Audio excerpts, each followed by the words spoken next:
Hello, and thank you for watching a video on face masks. Now, I'm not showing you how to make your own homemade face mask. I am talking about the benefits of using a face mask and how to do it. So this video will be for anyone who is just starting off or thinking about using a facial mask.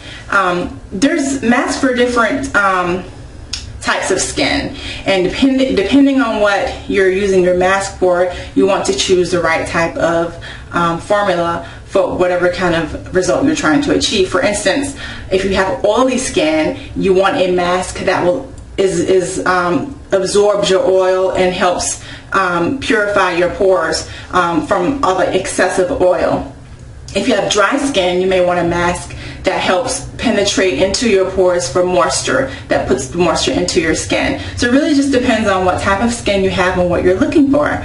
My skin is very oily, so I always get a mask that is for my blemishes and for oily skin, because I also have blemishes, as you can see on my face. Now, I don't have too many right now, but I do have some, and the mask that I use actually helps to lighten those blemishes.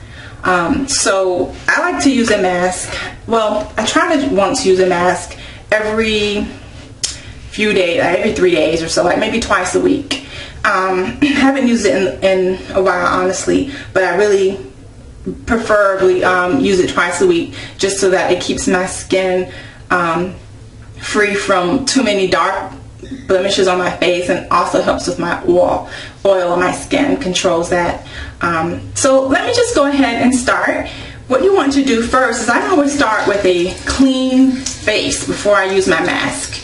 Then I'm going to wet my face with warm water. Now, masks come in, they can come as a clay-like texture, they can come in like a creamy texture, and some of them even have exfoliating little grains in it if you're using the mask for exfoliating. All of the masks pretty much do exfoliate, well, they should exfoliate to some extent, but some of them are specifically just for exfoliating, so they have little grains in it. As I said, mine is a clay, more like a clay consistency, and it's for clarifying and for oil control. So that's the kind I'm using. So let me go ahead and put that on and wet my face.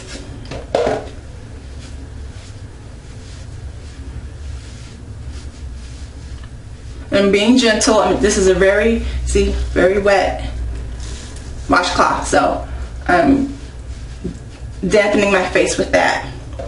And this mask is going to go on like a purple color, and it will dry a little lighter. Okay, so I have about this much on my fingers for the mask, and I'm going to, it's kind of a creamy clay texture, and I'm going to apply it in the same direction as I would apply cleanser. Upward, circular on my cheeks, down on my nose, and I want to make sure I get in my nose, not in my nose, but I mean on the creases of my nose. And you want to read your mask. Mine says to avoid the mouth and eye area, and the reason why they say that is because the mask will harden, and if you put it around your delicate eye, the skin around your eye is very delicate, then what you're going to end up having is it being tight around your eyes, and you want to keep that skin around your eyes free from the mask, because you don't want it getting tight around there, because you want to keep that part of your face protected. And around the mouth area, sometimes they say don't put it around the mouth, too close to the mouth area, because it can be very drying. So it just really depends on what type of mask you're using.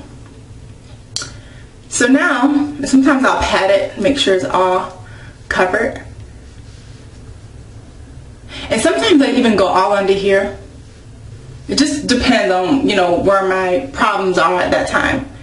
And I'm going to let this sit for about 10 minutes. So while this sits, I'll go shave my legs, or I'll go do something else, do another chore, just relax, read a book or something.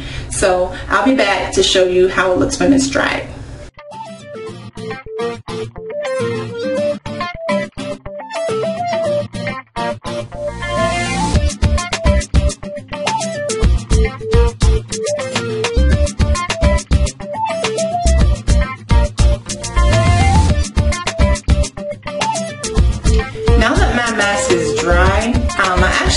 more on when I left.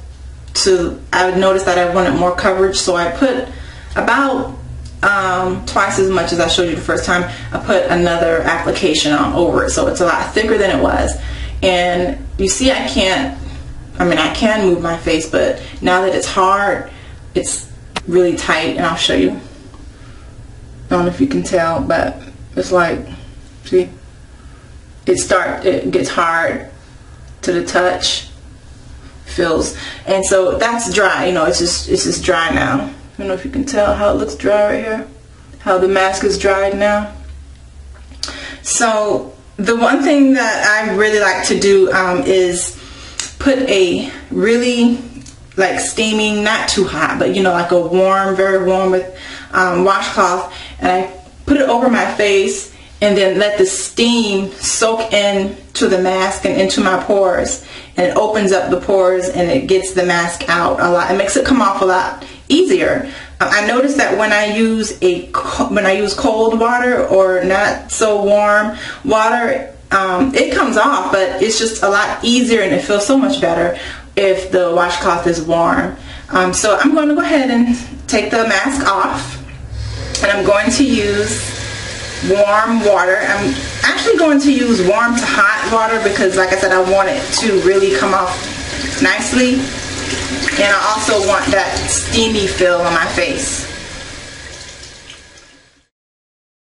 So I wring it out, and then I open it up and I place it over my face like this.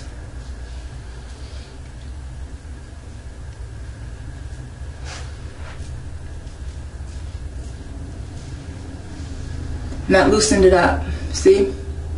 Kind of loosened it up. And then I can go ahead and wipe it off.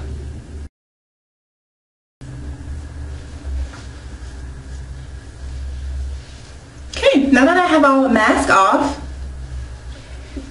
it feels very nice. Make sure I get, now what you want to do is always moisturize, because the mask exfoliates very well. It's a very deep cleaning for your face. You want to restore the moisture. Well, for me, because I have oily skin. If you're using a mask that adds moisture into your skin, you still want to use a light moisturizer. Nothing heavy. You know, just something, just smooth it over and go about your day. Put your makeup on if you want, and you're done. There you go. And that's how you do a mask for your face. Exfoliate and get a fresh face. Get all that dead skin, all the dead skin cells off, and reveal the fresh new face that you have. Thank you for watching, and stay beautiful.